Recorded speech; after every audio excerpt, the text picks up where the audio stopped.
ஐயோ எங்க பேரண்ட்ஸ் எனக்கு மணி மேனேஜ்மெண்ட் டெக்னிக்ஸே சொல்லி கொடுக்கல, அதனால தான் நம்ம இன்னைக்கு லைஃப்ல கஷ்டப்படுறோம் அப்படின்னு நினைக்கிறோம் இல்லையா? நம்ம பிள்ளைங்களுக்கு சொல்லி கொடுக்கறதுக்கு நம்ம என்ன பண்றோம்? ஒரு சின்ன டெக்னிக்ங்க, அது சொல்லி கொடுத்தாலே பிள்ளைங்களுக்கு ரொம்ப யூஸ்ஃபுல்லா இருக்கும்.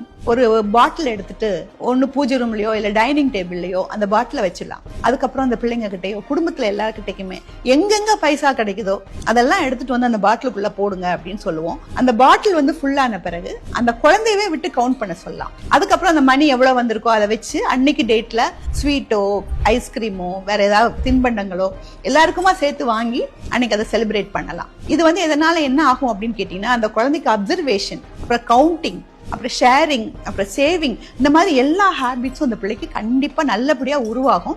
இந்த ஹேபிட்ஸ் எல்லாம் தான் நம்மளுக்கு வெல்த் கிரியேஷனுக்கு நாளைக்கு உதவ போகுது. ஸோ அதுக்கு அடித்தளமா இந்த ஹேபிட் இருக்கும். நிறைய பேரண்ட்ஸ் பாத்தீங்கன்னா அவங்களே எங்கெங்கயோ சில்லறை எல்லாம் போட்டு மூளை முடுக்குல போட்டு வச்சு அந்த குழந்தை அதை ஒழுங்கா எடுத்துட்டு போய் பாட்டில போடுதான்லாம் கண்காணிக்கிறாங்க. ஸோ அந்த மாதிரி சில டெக்னிக்ஸ் நம்ம யூஸ் பண்ணா நம்ம குழந்தைங்களுக்கு அது ஈஸியா படியும்.